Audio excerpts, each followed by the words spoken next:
আচ্ছা, একবার ভাবুন তো, আপনার সামনে যদি বিশাল এক পাহাড় দাঁড়িয়ে থাকে আর আপনাকে বলা হয় শুধু একটা হাতুড়ি আর ছেনি দিয়ে এই পাহাড়টা ভেঙে রাস্তা তৈরি করতে হবে, আপনি কি করবেন? নিশ্চয়ই ভাববেন এটা তো পাগলামি।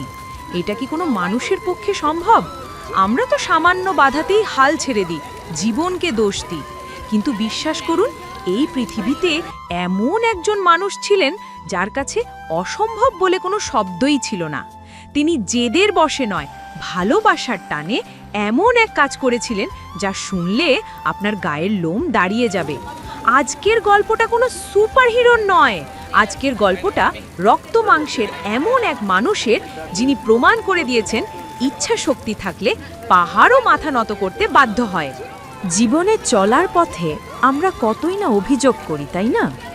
কখনো বলি আমার কাছে পর্যাপ্ত টাকা নেই, কখনো বলি আমার কপাল খারাপ, আবার কখনো বলি পরিস্থিতি আমার অনুকূলে নেই।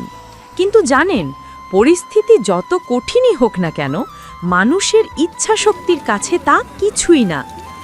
আজ আমি আপনাদের এমন এক ভালোবাসার গল্প শোনাবো যা হয়তো আপনারা আগেও শুনেছেন, কিন্তু আজ যেভাবে শুনবেন তাতে নিজের জীবনের সব সমস্যাকে খুব ছোট মনে হবে।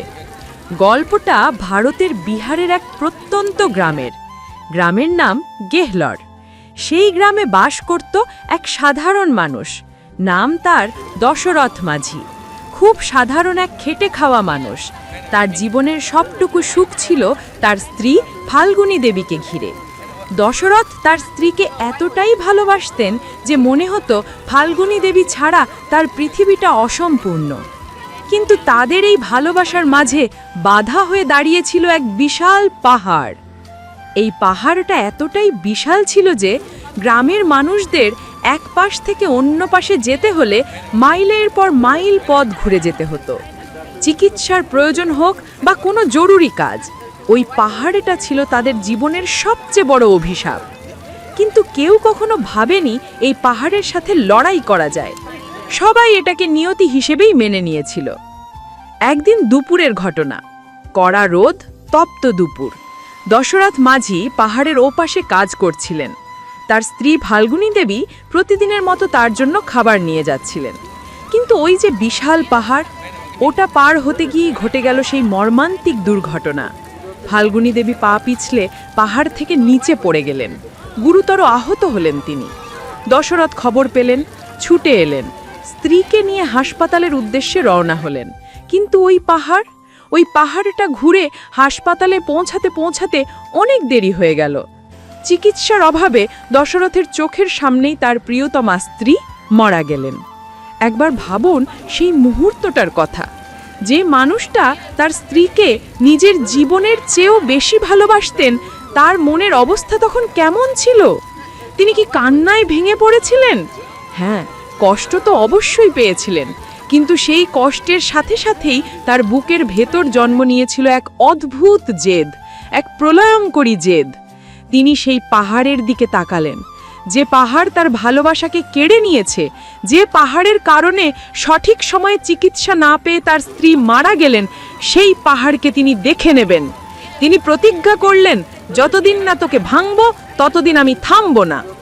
লোকেরা তাকে পাগল বলতে শুরু করলো। ভাবুন তো, একজন রোগা পাতলা মানুষ, হাতে শুধু একটা হাতুড়ি আর ছেনি, আর সামনে দাঁড়িয়ে আছে 360 ফুট লম্বা, 30 ফুট চওড়া আর 25 ফুট উঁচু এক বিশাল পাথরের পাহাড়। এটা কি কোনো সুস্থ মানুষের কাজ হতে পারে?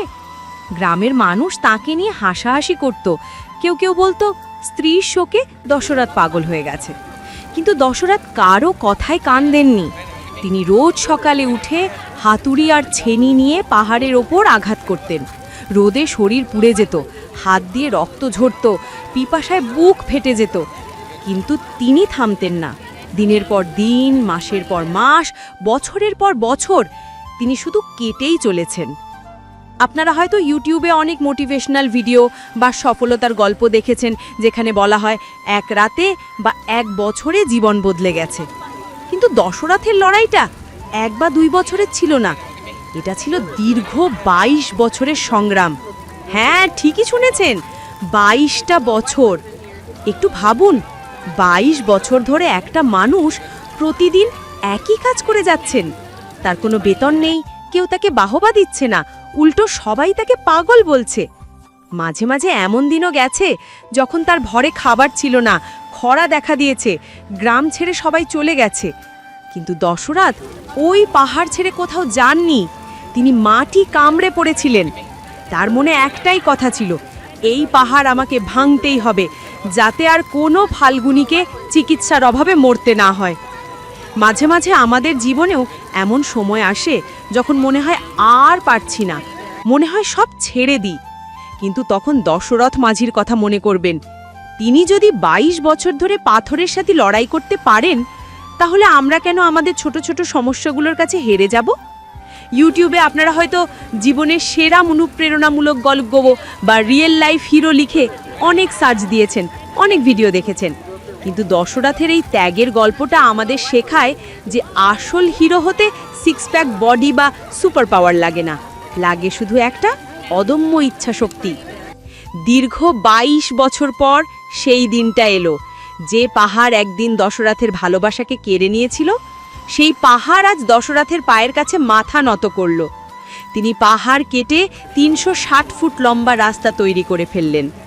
যে পথ পার হতে আগে গ্রামের মানুষের 55 কিলোমিটার ঘুরতে হতো, সেই পথ কমে মাত্র 15 কিলোমিটারে নেমে এলো। গ্রামের যে মানুষগুলো তাকে পাগল বলতো, তারাই আজ তাকে মাথায় তুলে নাচতে শুরু করলো। কিন্তু দশরথ মাঝির কাছে এসব প্রশংসা বা স্বীকৃতির চেয়ে বড় ছিল তার জেদ আর ভালোবাসার জয়। তিনি প্রমাণ করে দিলেন, মানুষ চাইলে সব পারে। এখন প্রশ্ন হলো, এই গল্প থেকে আমরা কি শিখলাম? দশরথ মাঝি তো পাহাড় ভেঙেছেন, আমাদের সামনে তো আর পাহাড় নেই।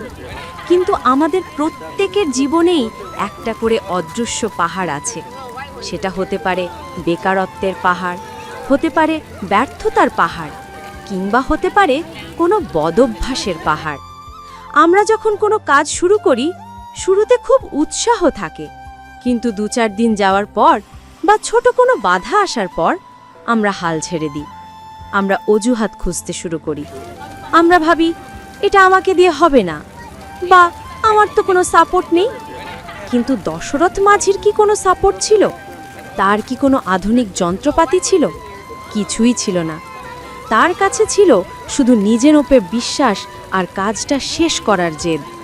তিনি যদি একা হাতে পাহাড় ভাঙতে পারেন, তাহলে আপনি কেন আপনার স্বপ্ন পূরণ করতে পারবেন না? আপনার স্বপ্ন কি ইউটিউবার হওয়া, নাকি বড় কোনো ব্যবসায়ী হওয়া, নাকি ভালো কোনো চাকরি পাওয়া? যেটাই হোক না কেন, রাস্তাটা সহজ হবে না।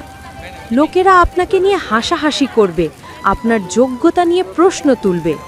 আপনাকে হয়তো অনেক রাত না খেয়ে কাটাতে হবে, অনেক অপমান সহ্য করতে হবে। কিন্তু মনে রাখবেন, যেদিন আপনি সফল হবেন, সেদিন এই নিন্দুকরাই আপনার জন্য হাততালি দেবে। দশরথ মাঝি আমাদের শিখিয়ে গেছেন, বড় কিছু করতে হলে বড় ত্যাগের প্রয়োজন। তিনি তার যৌবনের 22টা বছর উৎসর্গ করে দিয়েছিলেন শুধু অন্যদের সুবিধার জন্য, তার ভালোবাসাকে অমর করার জন্য। আর আমরা সামান্য একটু পরিশ্রম করেই ক্লান্ত হয়ে যাই। আসলে সমস্যা আমাদের যোগ্যতায় নয়, সমস্যা আমাদের মানসিকতায়। আমরা খুব দ্রুত ফলাফল চাই। আমরা চাই আজ গাছ লাগাবো আর কালই ফল খাবো। কিন্তু বাস্তবতা এমন নয়। ধৈর্যের ফল মিষ্টি হয়, এটা আমরা সবাই জানি, কিন্তু মানি কজন?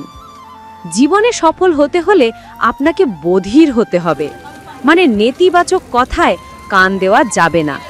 কে কি বলল তাতে আপনার কিচ্ছু যায় আসে না। আপনার লক্ষ্য যদি স্থির থাকে আর পরিশ্রম যদি সৎ হয়, তাহলে সাফল্য আসবেই।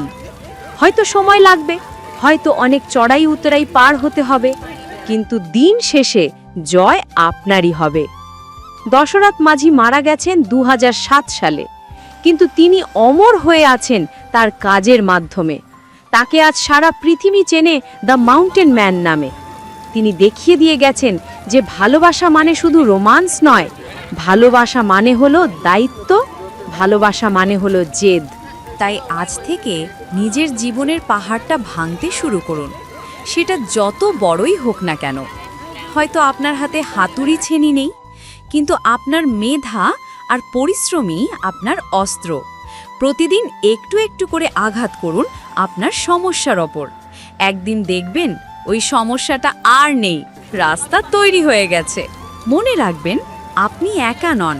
পৃথিবীর প্রত্যেকটা সফল মানুষের পেছনেই এমন হাজারো ব্যর্থতার গল্প লুকিয়ে আছে। তারা হাল ছাড়েননি বলেই আজ তারা সফল। আপনিও হাল ছাড়বেন না, নিজের ওপর বিশ্বাস রাখুন। আয়নার সামনে দাঁড়িয়ে নিজেকে বলুন, আমি পারবো, আমাকে পারতেই হবে।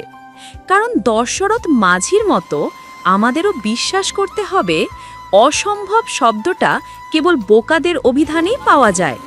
মানুষের সাধ্যের বাইরে কিচ্ছু নেই, শুধু দরকার একটুখানি সাহস আর অটুট ধৈর্য।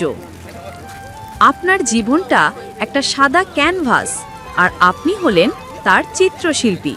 আপনি চাইলে সেখানে হতাশার কালো রং মাখাতে পারেন, আবার চাইলে সেখানে বিজয়ের লাল সূর্যও আঁকতে পারেন। তুলিটা আপনার হাতেই, সিদ্ধান্ত আপনার। আজকের এই গল্পটা যদি আপনার মনে সামান্যতম সাহসও জুগিয়ে থাকে, যদি মনে হয় যে হ্যাঁ, আমিও আমার জীবনের পাহাড় ভাঙতে পারবো, তাহলেই আমাদের এই প্রচেষ্টা সার্থক। জীবনটা খুব ছোট, এটাকে অজুহাত দিয়ে নষ্ট করবেন না। উঠে দাঁড়ান, লড়াই করুন এবং নিজের গল্পটা নিজেই লিখুন। বন্ধুরা, জীবন মানেই যুদ্ধ, আর এই যুদ্ধে তারাই জেতে যারা শেষ পর্যন্ত ময়দানে টিকে থাকে। আপনিও আপনার লড়াই চালিয়ে যান। কে জানে, হয়তো আপনার গল্পটাই একদিন হাজারো মানুষকে অনুপ্রাণিত করবে। আজকের এই ভিডিওটি যদি আপনার হৃদয়ে একটু নাড়া দিয়ে থাকে, যদি মনে হয় এই কথাগুলো আপনার জীবনে কোনো ভ্যালু অ্যাড করেছে, তাহলে অনুরোধ করব ভিডিওটিতে একটি লাইক দেওয়ার জন্য। আর এমন আরও অনেক জীবন বদলে দেওয়া গল্প, সম্পর্ক আর আবেগের কথা শুনতে আমাদের চ্যানেলটি এক্ষুনি সাবস্ক্রাইব করুন।